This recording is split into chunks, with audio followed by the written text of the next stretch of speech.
My name is Edmund Hartwell, and for 32 years I served as the private librarian to the Ashford family estate in Hampshire. I mention this not for credentials, but because what happened in that library during the winter of 2018 still wakes me at 3 in the morning, when the house settles and remembers what it's supposed to forget. The Ashford Library contained 43,000 volumes, arranged across 7 floors of mahogany stacks that stretched toward a painted ceiling depicting classical scenes of learning. I knew every book, every shelf, every corner of that vast collection. More importantly, I knew the architectural plans that Lord Ashford's great-grandfather had commissioned in 1879.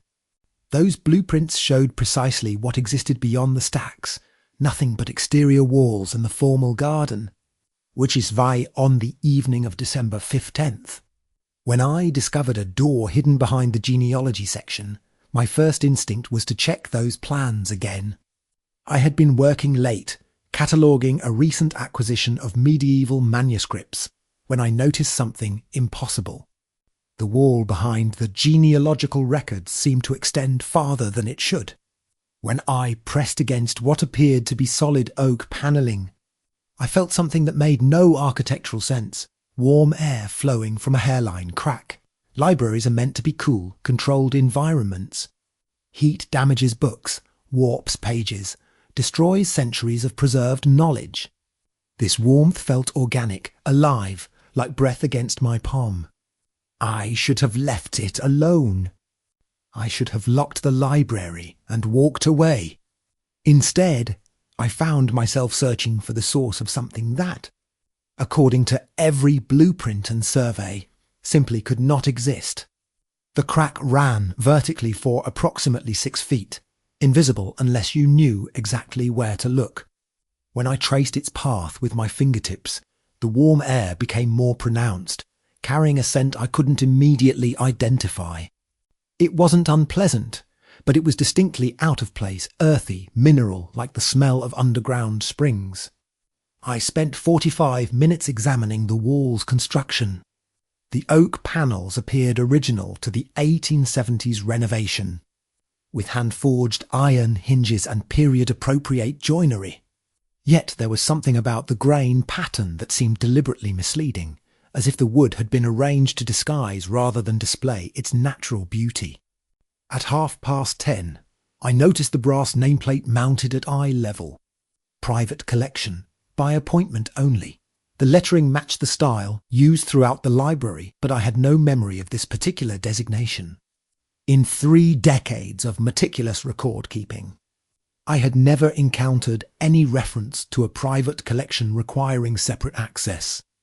The logical explanation was simple. I had overlooked an architectural detail in a library I thought I knew completely.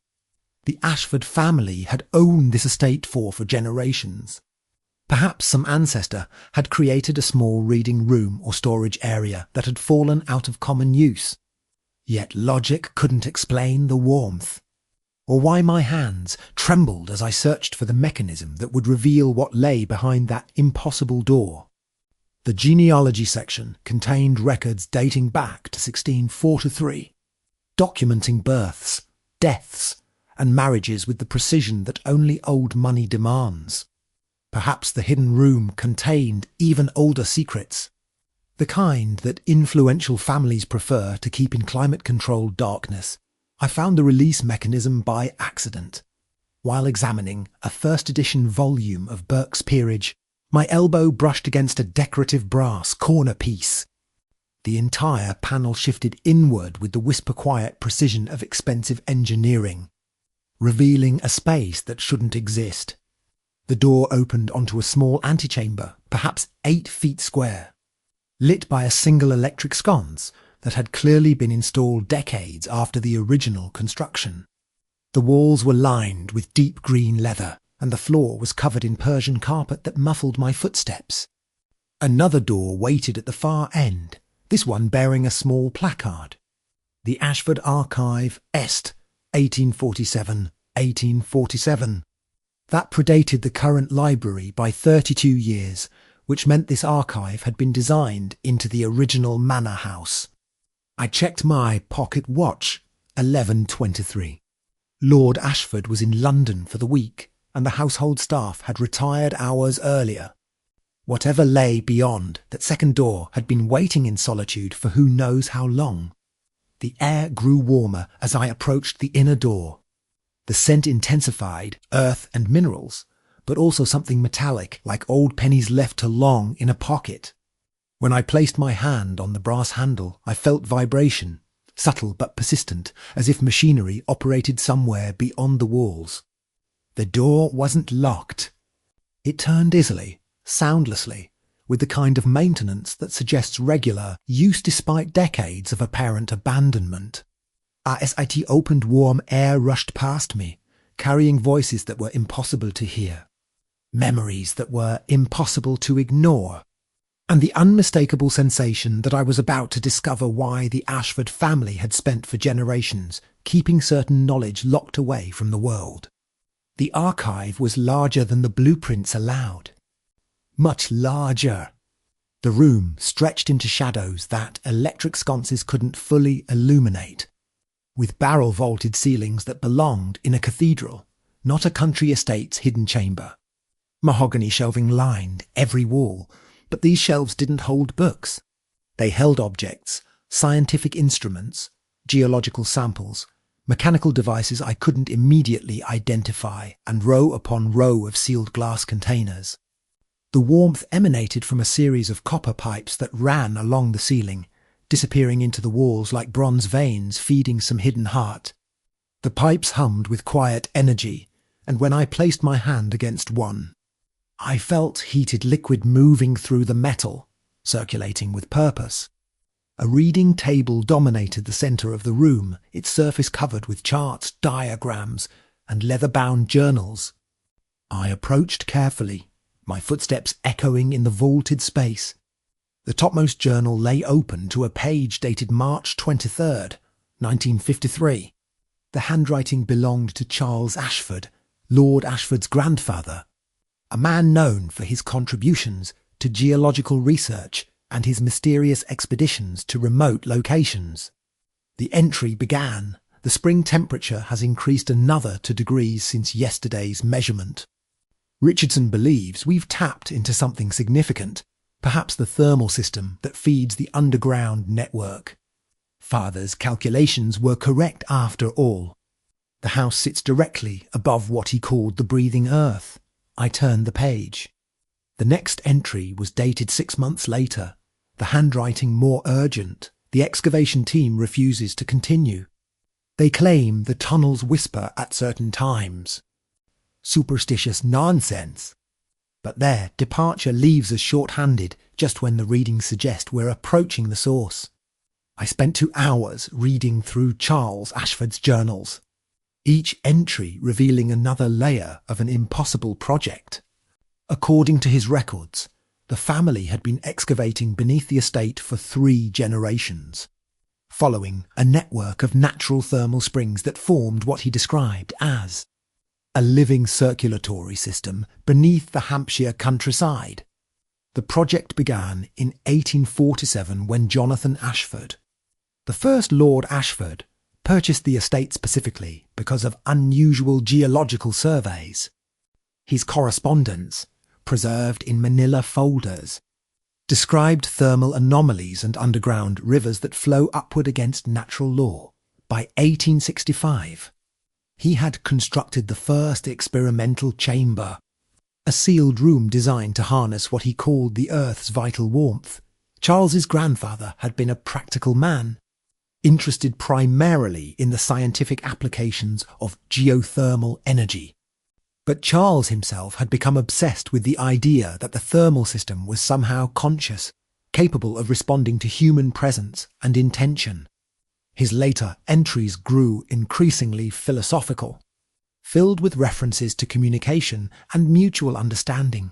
The most recent journal belonged to Lord Ashford's father, David, whose entries spanned from 1978 to 1991.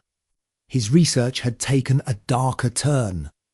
Instead of harnessing the thermal system, he had been feeding it, conducting what he euphemistically called offerings, The precise nature of these offerings wasn't specified, but his careful measurements suggested they had produced dramatic increases in temperature and activity. David's final entry, dated December 24th, 1991, consisted of a single line: "It's awake now. God help us all, it's fully awake." The journal ended there. Lord Ashford's father had died of a sudden heart attack 3 weeks later. Behind the reading table, a spiral staircase descended into deeper darkness. The copper pipes followed this pathway, their humming growing more pronounced as they disappeared below. I checked my pocket watch, 1:37 in the morning. The rational choice was to close the journals, lock the archive, and return to my quarters.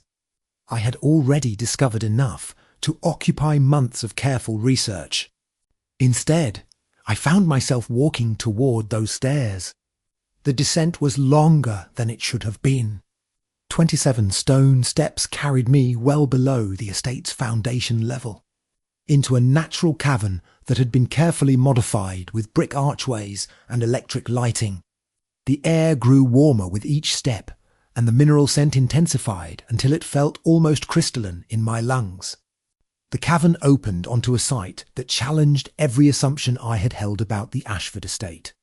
Natural stone formations had been shaped into chambers, each one connected by copper piping and illuminated by electric fixtures. Water moved through carved channels, flowing from hidden springs toward a central pool that glowed with its own soft phosphorescence. But it was the sound that stopped me completely. A rhythmic pulsing, like a massive heartbeat, echoed through the cavern. The copper pipes amplified this rhythm, carrying it upward through the house's infrastructure. I realized that I had been hearing this sound for 32 years without recognizing it, mistaking the earth's pulse for the ordinary settling of an old building. The pool at the cavern's center was perfectly circular, perhaps 20 feet across. Steam rose from its surface, and as I approached, I could see that the water was impossibly deep, descending into blue-black infinity. Whatever lay at the bottom of that pool had been sending its warmth upward for over a century and a half. The edge of the pool was lined with brass plaques, each one bearing a name and date. The earliest read Jonathan Ashford, September 1847, first contact. The most recent bore yesterday's date and Lord Ashford's own signature, along with the notation Tepper Stabulation Ongoing Communication. David Ashford had used that word repeatedly in his journals, but I had assumed it was metaphorical. Standing beside this impossible pool, listening to its rhythmic pulse, I began to understand that the Ashford family had been engaged in something far more literal than geothermal research. I knelt beside the water and immediately felt its warmth against my face. The phosphorescent glow wasn't merely reflection. Something beneath the surface was generating light, responding to my presence. As I watched, patterns began to form in the luminescence, geometric shapes that appeared and dissolved with mathematical precision. The pulse quickened. A leather journal lay open beside the pool, its pages protected by a glass cover. Lord Ashford's handwriting filled the most recent entry, December 14th, 2018. Edmund has begun to notice the thermal anomalies. His methodical nature will eventually lead him to the archive. I've decided to let events unfold naturally rather than attempting another cover story. The entity has expressed interest in meeting our librarian. The entity. I read that phrase 3 times. But its meaning remained as impossible as the glowing pool and the heartbeat that echoed through modified stone. Yet as I knelt there, watching patterns of light dance beneath the surface, I felt an unmistakable sense of being observed, measured, and perhaps welcomed into a conversation that had been continuing for over a century and a half. I should have fled. Every instinct developed over 57 years of careful, rational living screamed that this place represented something fundamentally wrong with the natural order. Instead, I found myself reaching toward the water, compelled by a curiosity that felt both entirely my own and strangely foreign. The water was warm, almost body temperature, with a silky texture that seemed to cling to my fingertips. The moment I made contact, the phosphorescent patterns intensified, swirling around my submerged hand in spirals of blue-green light. The pulse that had echoed through the cavern synchronized with my heartbeat, and I felt something that I can only describe as recognition flowing through that warm water. Images flooded my mind, the estate as it had existed in 1847, before the renovations and expansions. Underground, rivers flowing in patterns that formed a vast network beneath Hampshire. A presence that had existed in those depths for millennia. Patient and curious, waiting for creatures intelligent enough to attempt meaningful contact. The Ashford family hadn't discovered this entity by accident. They had been systematically searching for it, following geological surveys and thermal anomalies across southern England until they found what their research had promised.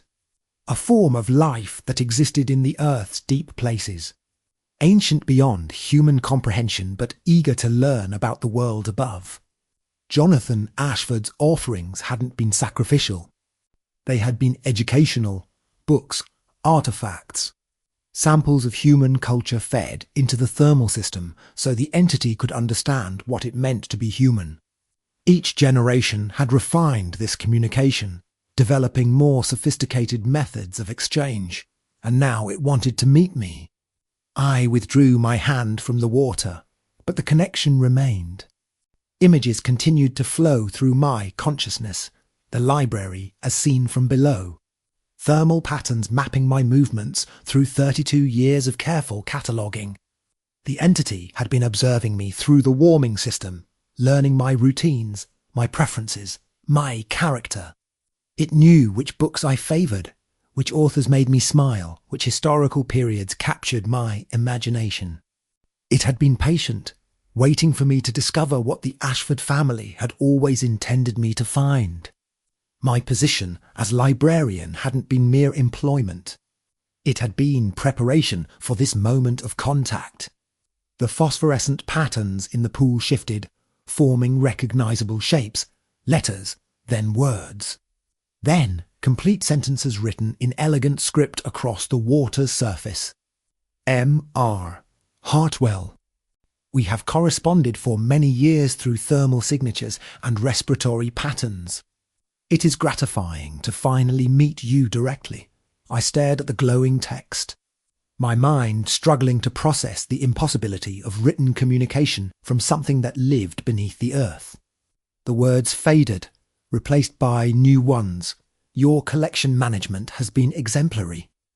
The catalogue system you implemented in 2012 improved our understanding of human organisational principles considerably.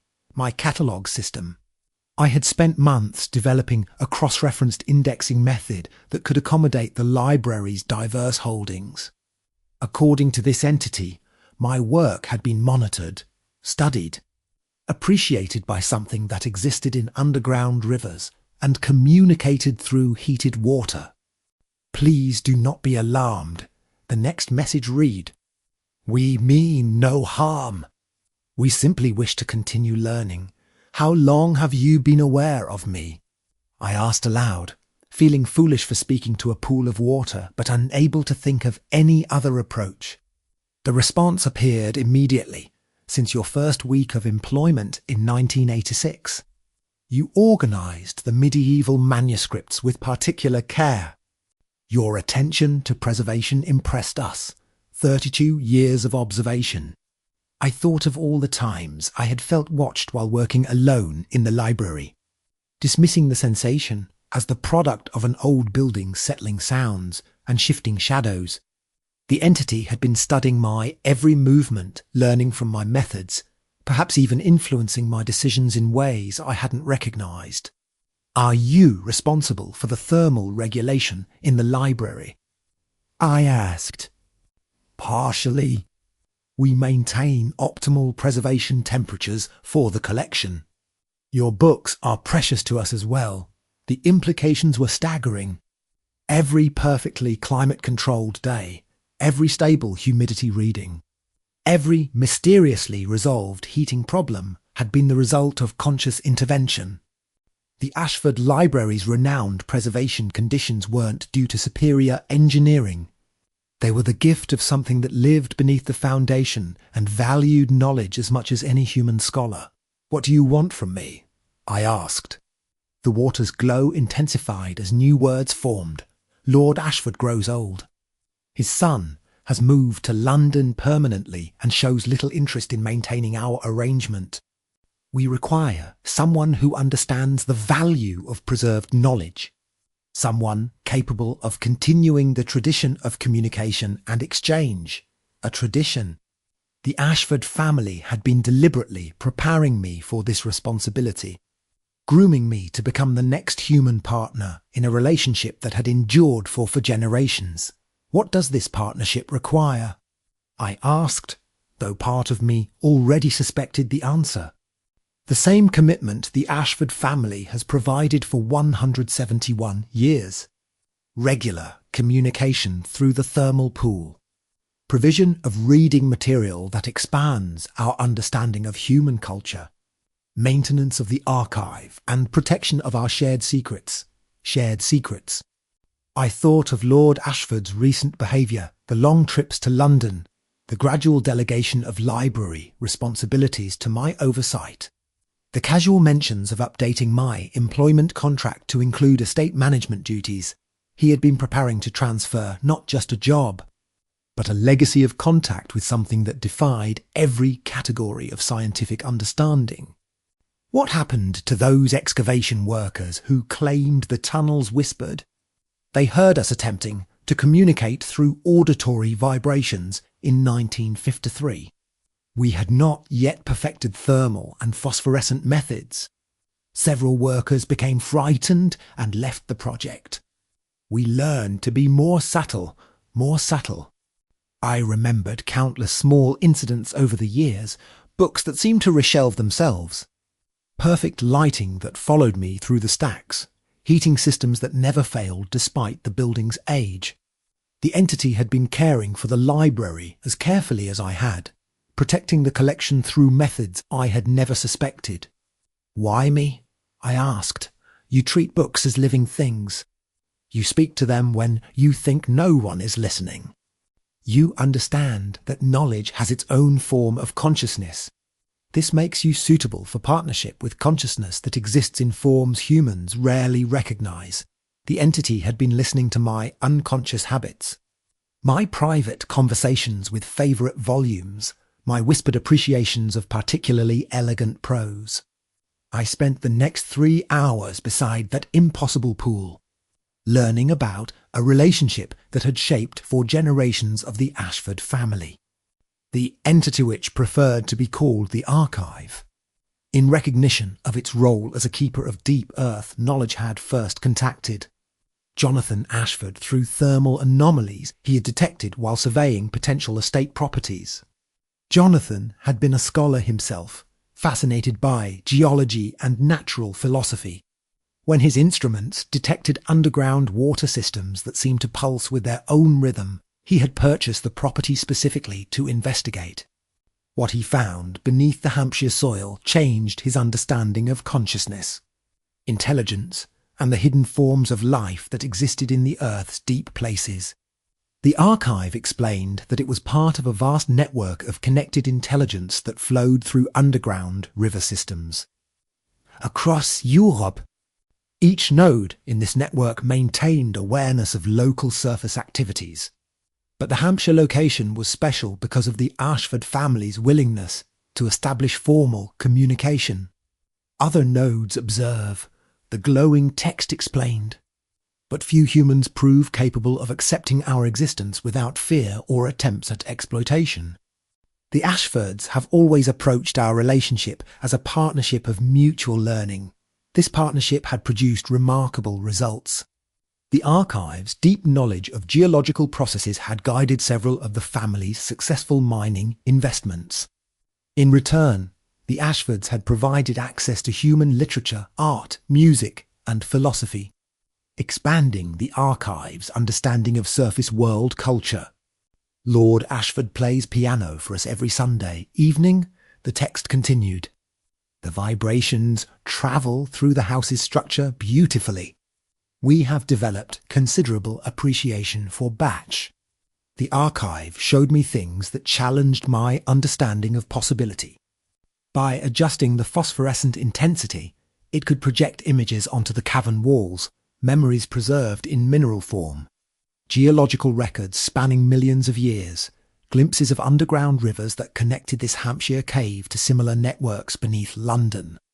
Paris, Rome. We remember when the ice retreated. One message explained. We watched your species develop agriculture, build the first cities, create writing systems. Your progress has been remarkably rapid by our temporal standards, our species. The archive spoke with the perspective of something ancient beyond human comprehension. Yet its curiosity about human achievement seemed genuinely enthusiastic. It was particularly fascinated by the development of written language, which it saw as humanity's greatest innovation.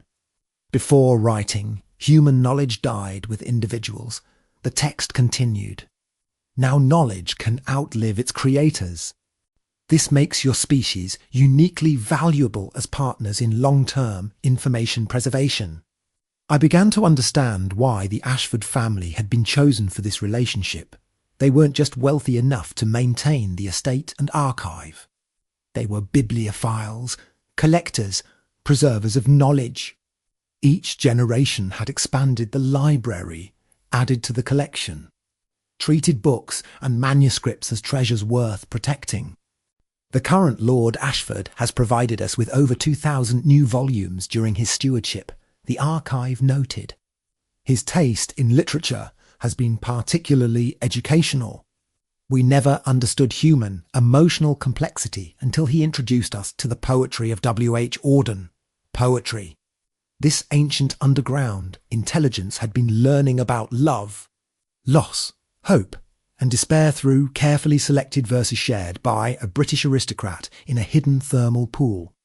What will happen to this relationship if I refuse?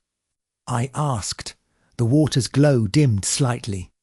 The communication would continue with Lord Ashford as long as his health permits. After his death, the estate would likely be sold.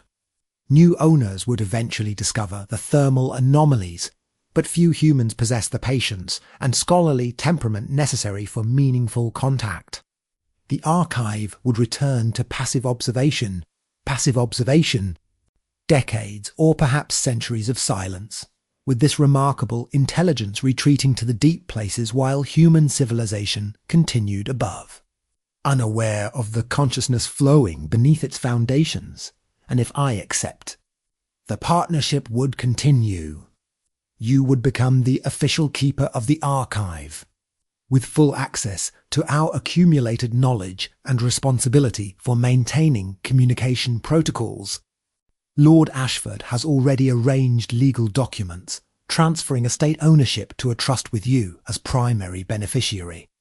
The house, the library, and all related properties would become yours to maintain. The full scope of the arrangement became clear.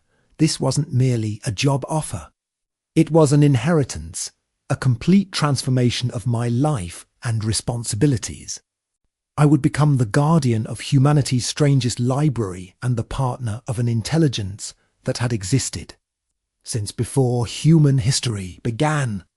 You mentioned accumulated knowledge, I said. What exactly does that include?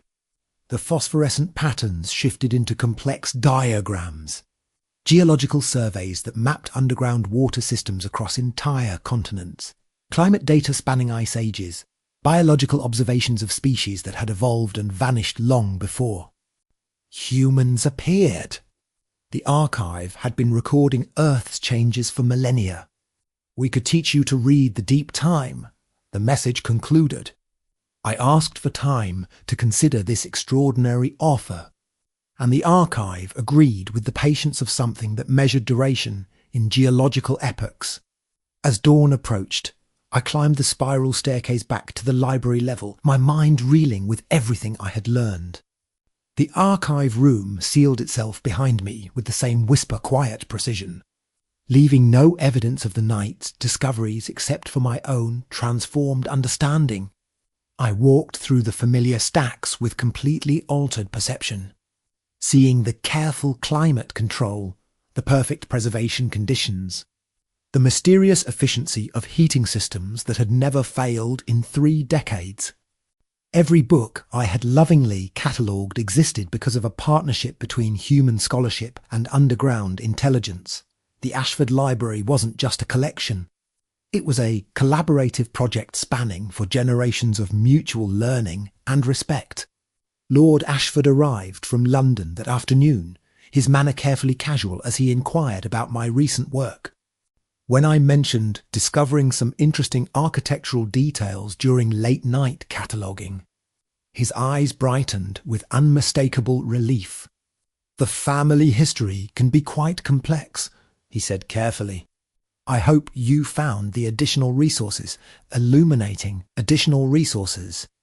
His euphemism for an impossible cavern containing phosphorescent pools and ancient underground intelligence spoke volumes about how thoroughly he had internalized the extraordinary nature of his inheritance. "I'll need some time to process what I've learned," I told him. "Of course," he replied. "These sorts of discoveries require careful consideration. Take all the time you need, Edmund. The archive is remarkably patient, and this decision will affect the rest of your life," said evening. I returned to the cavern with a selection of books I thought the archive might find interesting. Recent works on quantum physics, a collection of contemporary poetry, several volumes on environmental science. If I was going to accept this responsibility, I wanted to understand the full scope of what communication with underground intelligence might accomplish. The archive received my offerings with evident pleasure, absorbing the books into thermal pools that dissolved paper and ink while preserving content through methods I couldn't begin to understand. Within minutes, phosphorescent text appeared on the water's surface, demonstrating complete comprehension of complex scientific concepts. "Your species' understanding of quantum mechanics approaches our own observations of deep Earth energies," one message read. "The poetry collection reveals emotional landscapes we had not previously encountered. The environmental science confirms our concerns about surface world changes." Concerns. This was the first time the archive had mentioned anything resembling worry about human activities. "What kind of concerns?" I asked. "Underground water systems are remarkably sensitive to surface contamination. Industrial processes, agricultural chemicals, and mining operations affect our network's health. We have observed increasing toxicity in thermal flows over the past 50 years. The implications were sobering. This vast underground intelligence was experiencing the effects of human environmental damage directly, watching poisonous substances flow through the river systems that supported its existence. Can the damage be reversed? Possibly, but it would require significant changes in human industrial practices. This is why our partnership with surface dwellers has become increasingly important. We need advocates who understand both worlds. Advocates. The archive wasn't just offering me a position as librarian and caretaker. It wanted me to become a bridge between human civilization and underground intelligence. Over the following weeks, I learned that the archive's network extended far beyond Hampshire. Similar nodes existed beneath major cities across Europe, each one monitoring local environmental conditions and human activities. The underground intelligence had been tracking climate change, pollution, and ecological damage for decades, developing a comprehensive understanding of humanity's impact on the Earth's deep systems. London node reports increasing acidification in Thames tributaries. One message read during a particularly sobering conversation. Paris node observes chemical contamination in Seine watershed. Rome node documents temperature fluctuations that suggest volcanic system disruption. The archive was essentially a global early warning system for environmental catastrophe. monitoring changes that human science was only beginning to detect. But its warnings were trapped underground, unable to reach the surface world except through partnerships like the one the Ashford family had maintained. "Have you tried to contact other humans?" I asked, occasionally. Most humans who discover our existence respond with fear, skepticism, or attempts to exploit thermal energy for commercial purposes. The Ashfords were unusual in their willingness to establish respectful communication. I began to understand the full weight of responsibility I was being offered. This wasn't just about maintaining a library and preserving family traditions.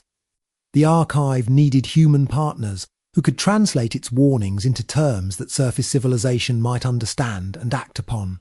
What kind of advocacy would you expect from me? Gradual influence through academic channels. Lord Ashford has published several geological papers that incorporate our observations, though he presents them as independent research.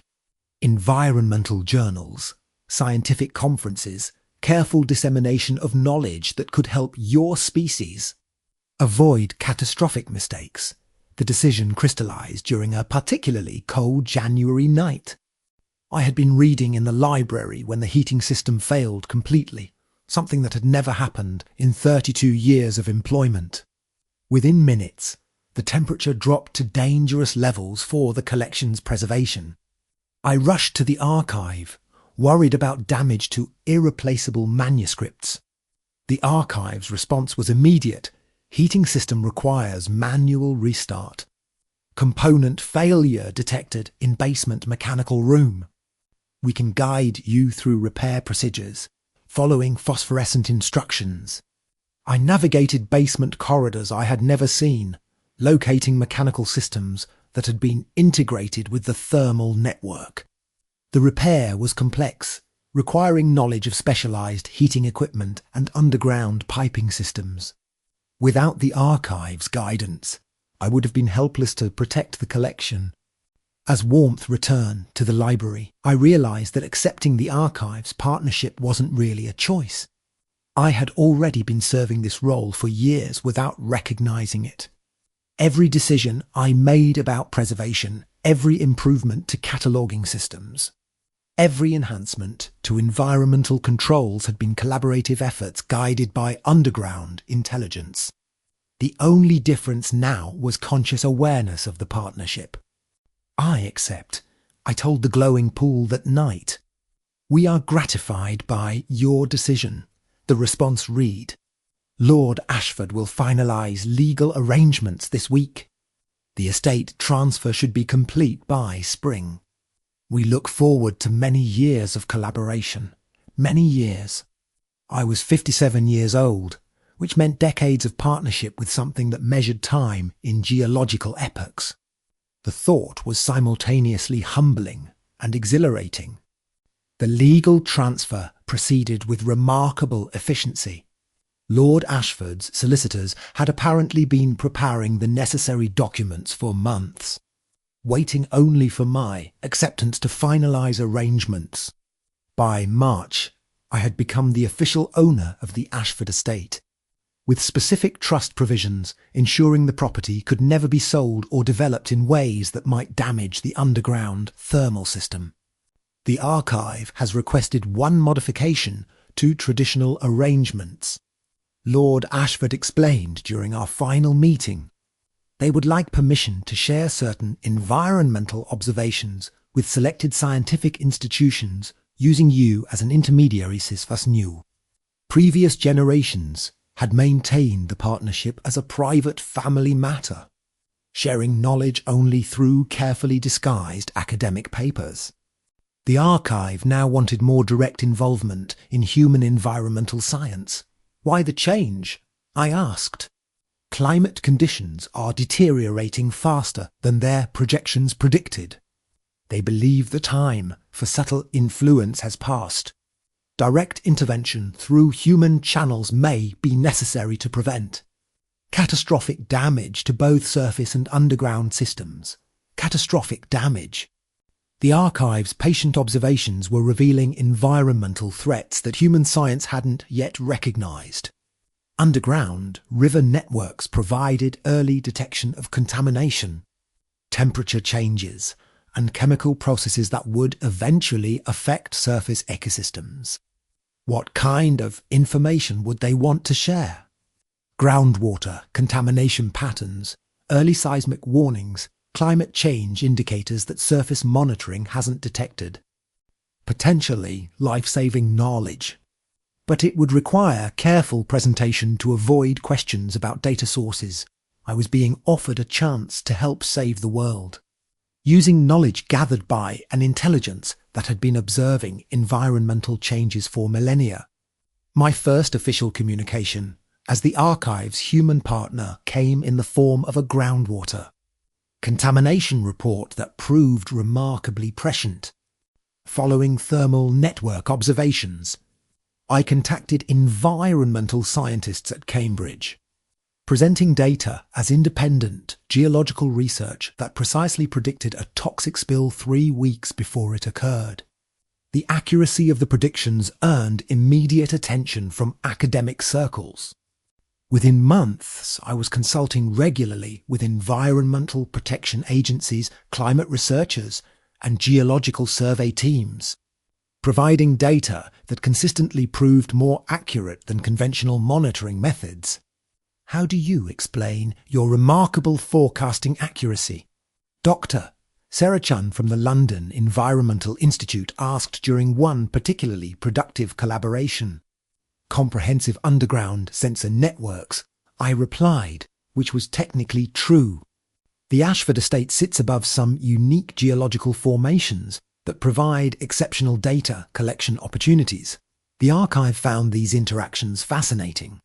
Learning about human institutional structures, scientific methodologies, and political processes through my reports.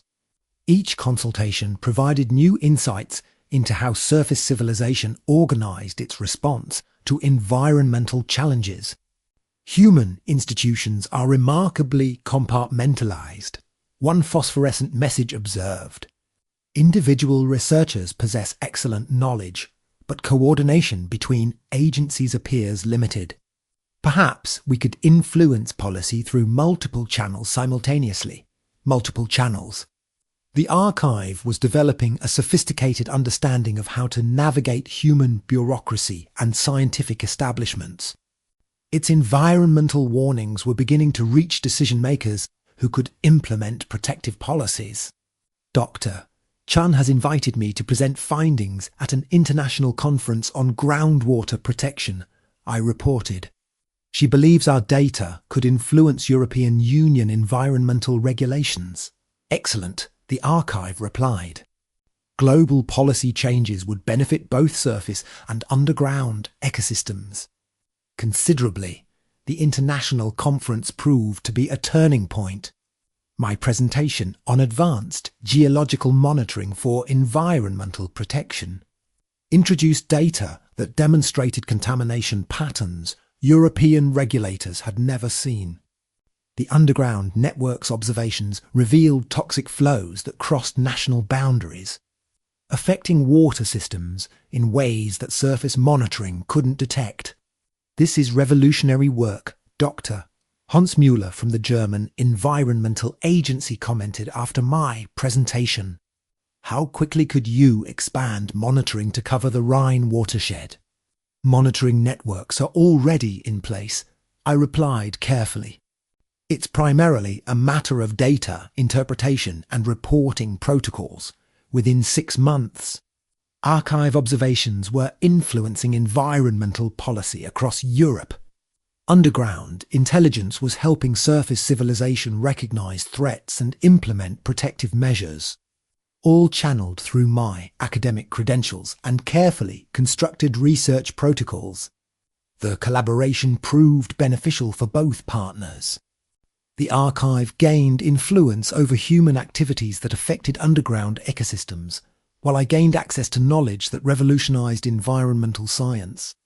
My reputation as a researcher opened doors to institutions and policymakers worldwide. Your species is remarkably adaptable when provided with accurate information. The archive noted during one evening conversation. Regulatory changes have already reduced contamination in several major river systems, but the partnership had also revealed troubling long-term trends. Climate change was accelerating beyond human predictions, and the archive's global network was detecting system failures that threatened both surface and underground environments. We need to discuss more significant interventions, the message continued. Current policies, while helpful, may not be sufficient to prevent catastrophic ecosystem collapse. Catastrophic collapse. The phrase appeared in phosphorescent letters that seemed to pulse with urgency. The archive's most serious warning came during the winter of 2021. Global temperature increases were destabilizing underground thermal systems faster than anticipated, threatening the network's ability to maintain consciousness across large geographical areas. Several nodes in southern Europe have already gone dormant, the message explained. Temperature fluctuations and contamination are disrupting neural pathways that have existed for millions of years. If current trends continue, we estimate 70% network failure within 2 decades. Network failure. The implications were staggering. The loss of an intelligence that had observed Earth's changes for geological ages. The collapse of an early warning system that had proven invaluable for environmental protection. The end of humanity's most remarkable partnership. What would prevent this collapse? I asked. Rapid transition to sustainable energy systems. Dramatic reduction in industrial contamination, restoration of natural water cycles. Changes that require global coordination on an unprecedented scale. The archive was asking me to help save not just human civilization, but underground intelligence that had existed since long before humans appeared. The partnership had evolved far beyond knowledge exchange. It had become a collaboration for mutual survival. I spent that winter developing what would become known as the Ashford Environmental Protocols, a comprehensive plan for ecological restoration based on underground network observations. The document combined archive wisdom with human scientific methodology, presenting a roadmap for planetary recovery that neither species could have developed independently. This represents our best hope for mutual survival, the archive commented when I presented the completed protocols. Your species' technological capabilities combined with our long-term observations could reverse current trends. The Ashford Environmental Protocols gained international attention when I presented them at the United Nations Environmental Programme Conference in Geneva. The document's comprehensive scope and remarkable accuracy in predicting environmental outcomes impressed delegates from 47 nations. Where did you obtain such detailed global environmental data? The Chinese delegation asked during questioning. Multigenerational geological research conducted by the Ashford Institute. I replied, referring to the academic foundation I had established to legitimize archive observations. Our family has maintained environmental monitoring networks for over a century. The protocols became the foundation for international environmental agreements that exceeded the most optimistic predictions for global cooperation. Archive observations provided the evidence base for policies that reduced contamination, restored water systems, and stabilized climate patterns. But perhaps more importantly, the partnership had evolved into something unprecedented in human history. Conscious collaboration between surface and underground intelligence for planetary protection. The archive's patience and long-term perspective balanced humanity's technological capabilities and urgency for change. Your species learns quickly when survival is at stake. The archive noted as environmental indicators began showing improvement. Underground systems are stabilizing in several regions. I spent my final years at the estate ensuring continuity for future generations. Working with archive guidance, I identified potential successors. Environmental scientists with the temperament and curiosity necessary for partnership with underground intelligence. Dr. Chun would be an excellent choice, the archive suggested. Her dedication to water system protection aligns well with our priorities. The partnership would continue, adapting to new challenges and opportunities as human civilization learned to coexist with the Earth's hidden consciousness. I write these words from the library where this extraordinary journey began, surrounded by 43,000 volumes that represent humanity's greatest treasure, accumulated knowledge. The archive still pulses beneath my feet. Its thermal networks now stabilized through environmental protections that seemed impossible when I first discovered that glowing pool. The world has changed dramatically since that December night when I found warm air breathing through an impossible door. Underground intelligence now influences environmental policy through academic channels around the globe. Climate restoration projects guided by archive observations are reversing damage that once seemed irreversible. My successor has been selected and trained. Dr. Sarah Chun will assume responsibility for the estate next month, bringing expertise in water systems management and a natural curiosity about unexplained phenomena. The archive has already expressed approval of her appointment. She asks excellent questions. The phosphorescent messages confirm. Her research methodology suggests compatibility with our communication protocols. The partnership will continue, evolving as it has for over a century and a half, adapting to new challenges while maintaining its core mission, the preservation and protection of knowledge in all its forms. I often think about that first night, when rational fear should have sent me fleeing from possibilities that challenged every assumption about consciousness, intelligence, and the hidden forms of life that share our planet. Instead, curiosity led me toward the most remarkable discovery of my lifetime. The library map showed no rooms beyond the stacks, but maps, I learned, only record what cartographers expect to find. The most important discoveries exist in spaces that refuse to be measured, catalogued, or contained by conventional understanding.